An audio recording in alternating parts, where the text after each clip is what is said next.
Hey y'all, welcome to Hillbilly Garage.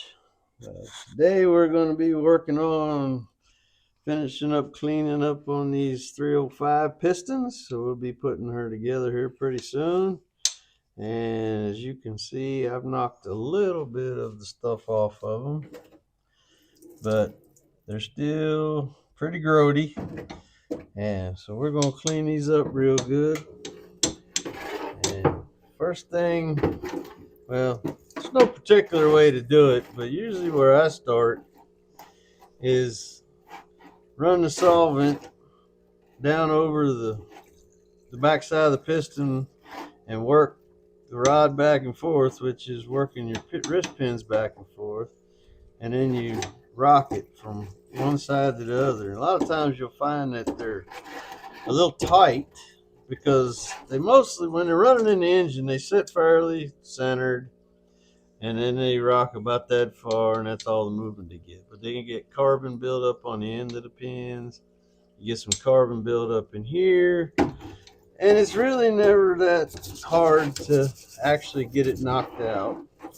But you just rock it back and forth, brush away at the end of the wrist pins,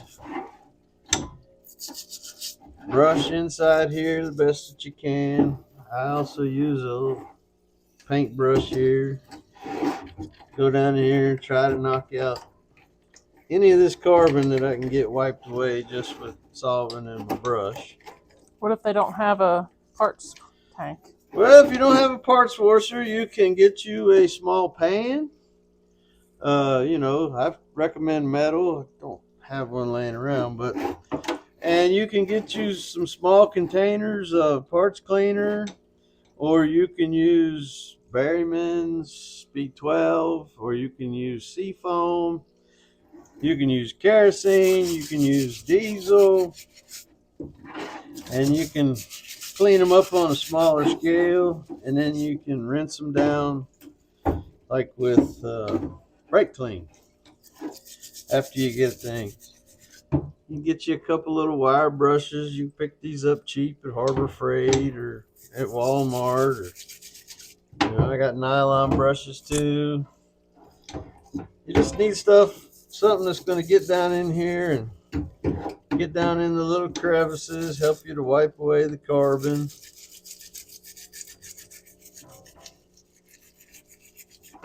Take a brush and knock away as much around the ring lands that you can get to. You're not really going to get a whole lot out of the ring lands just with solvent and a brush. You do get some though. And just brush over the rod. Try to knock away any of the loose stuff. Take you one of your green kitchen scrubbers, Scotch-Brite, and you can go around the outer edges, your piston skirts. And when you scrub your piston skirts, only rub your scrubber side to side.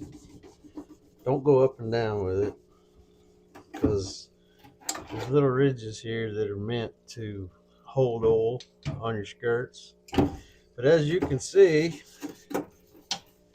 these piston skirts have almost no wear. I mean, they look really, really good. I always try to knock away as much of the carbon that I can get wiped away, the old baked on oil stains and whatnot.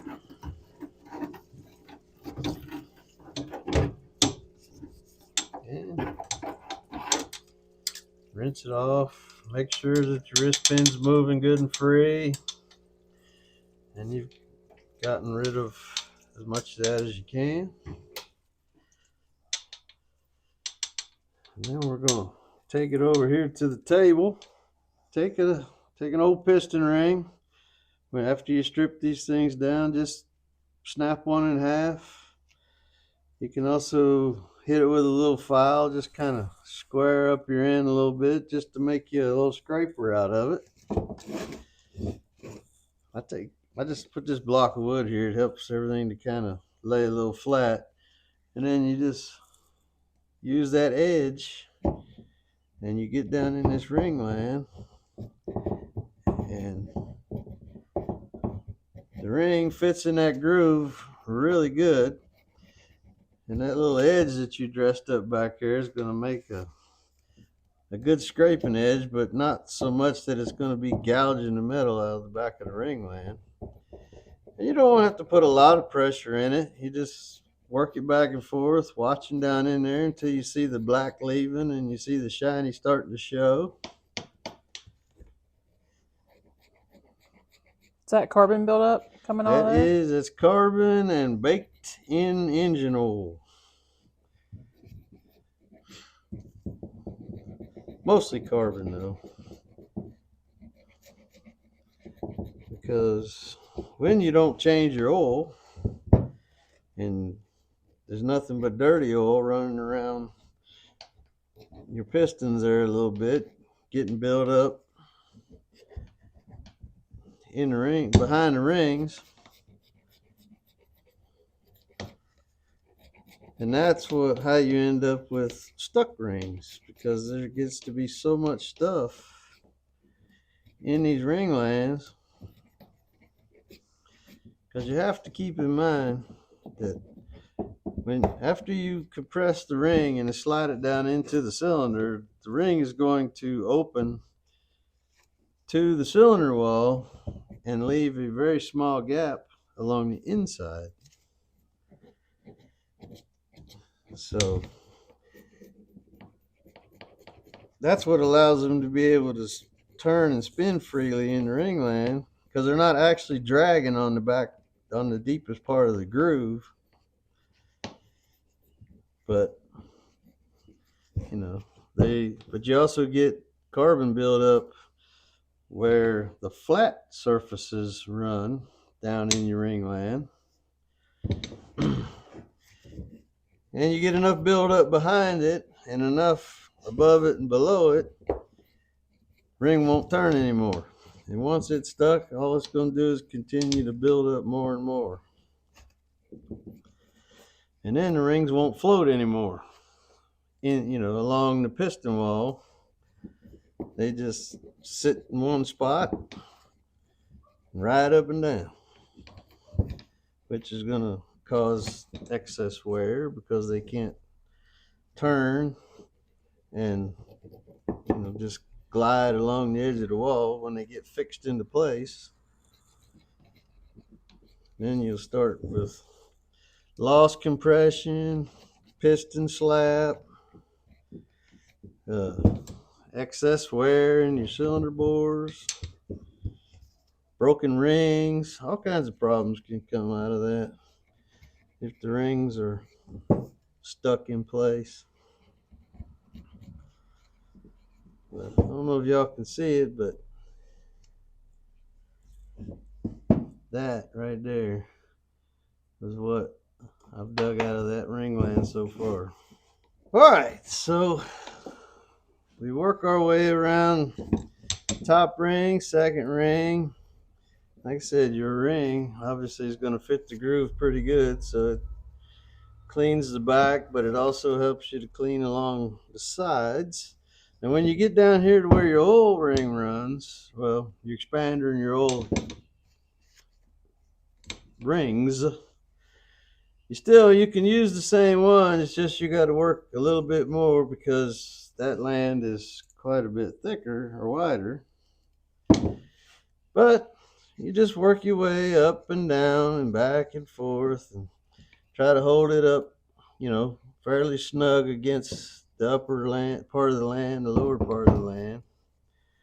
And you can see better down in that one, so you can guide your scraper ring through the places where you still have stuck material and wipe it away. Normally, you don't find as much hardened, stuck black carbon in where the ring expander was, but it's mostly because it's more wide open and there's oil continuously working its way through there, even though it does start to not circulate as well as it used to.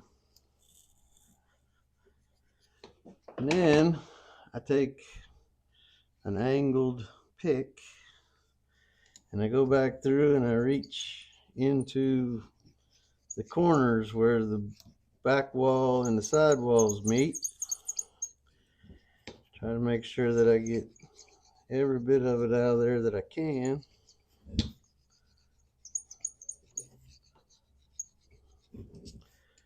Top ring, second ring.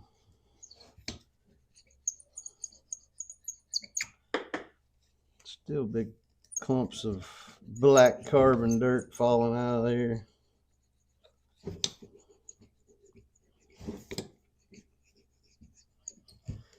Just keep watching down in there, you know, try to make sure you're working somewhere you got pretty decent light. And as you clean and scrape, like I said, you will see the shiny metal where the carbon used to be stuck.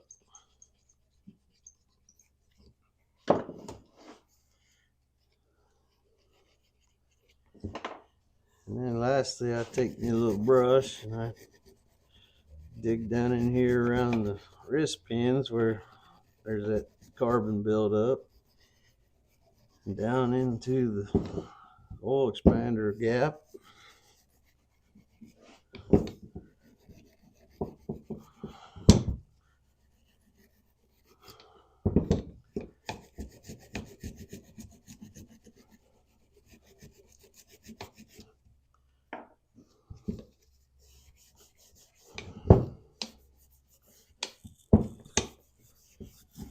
And lastly, we're going to go back and rinse it off.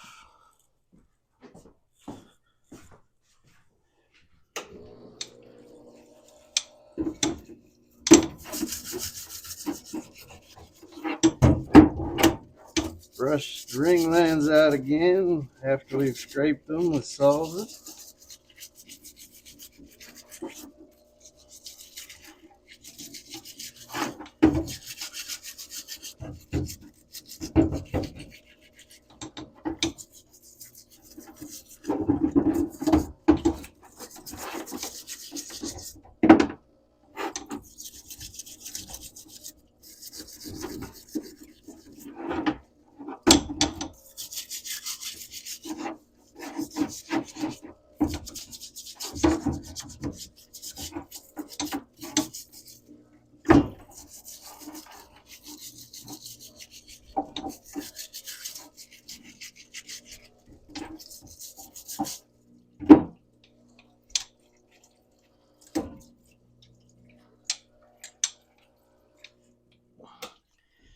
And there we have one cleaned up, shined up number 7 piston. I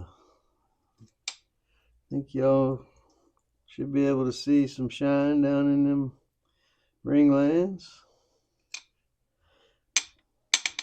Wrist pin is moving freely, and she cleaned up pretty nice. Wait, hold it up again. Yeah, it looks good. But most importantly, down in the ring lands is good and clean. So when we put rings back in it, they will turn freely. All right. There was a little something. There is a little something that I wanted to show y'all. We picked up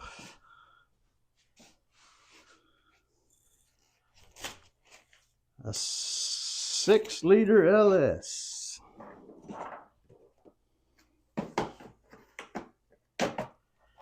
Yeah.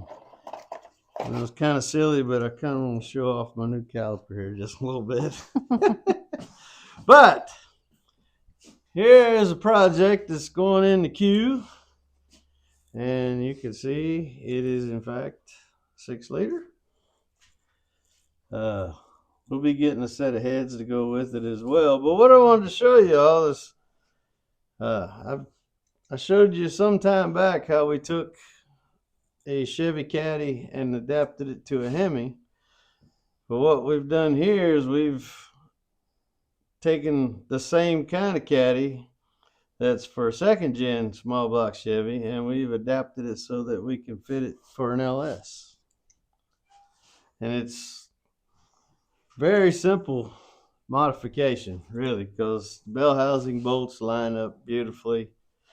The difference is the bosses for the motor mounts are a little deeper for the LS, so it catches the front boss with the back ear.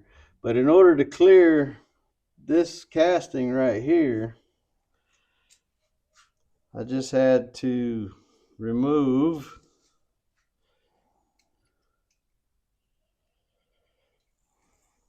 about 604 or 6,400 thousandths or 81 1/28 or 16 millimeters off of this here. I had to cut it back 16 millimeters deep this way and 22 millimeters from the top edge down, and it fits beautifully around this boss right here, so it's actually resting on that. Now on the other side, it's a little bit different. There's some additional casting goes on over here. So what I had to do is I had to cut this one 42 millimeters, or a little over an inch and a half, 1.6, almost 1.7. But you cut from front to back the 1.7, and then you cut it 1 inch down right here, and that allows this casting material to set on this edge while you catch your bolt here. So what happened is I still have the holes for my small block second gen. I did have to take a die grinder and open this up in sort of an L shape where this bolt goes. But if I'd have hacked more of this off, I wouldn't have had to do that, but I didn't want to lose this bolt hole. So I just put a little L leg here so it would catch, so that would rest there, but it not keep it where I couldn't also put this on a second gen block. But the bonus here is this caddy right here. You can get this from like Speedway Motors, a couple other places, for about $40–45. If you order the exact same thing for an LS, it's about $95. So you can buy this one, cut off an inch over there, 2 inches over here, and it's still dual purpose, and save yourself about $50. So that's our tech tip of the day. And of course, we'll be working on this one in the near future. But we're going to get something that a few people have been asking about up on the stand as soon as I get the Magnum fitted up for the engine run stand. So you'll have to keep coming back so you find out what that next one in the queue is. We sure do appreciate everybody. I'm thankful for all the subscribers. We're thankful every time somebody joins up. Thankful for all of y'all that have been here since the very beginning. We ask that you continue to like and share. If you're watching us for the first time and you haven't subscribed, please just go ahead and do that. That's a lot of help for our channel and doesn't cost you a thing. There's absolutely no obligation. So if you'll just go ahead and touch that little subscribe button, we'd greatly appreciate it. Find us on Facebook. And you'll find us on Facebook at Hillbilly Garage 1215.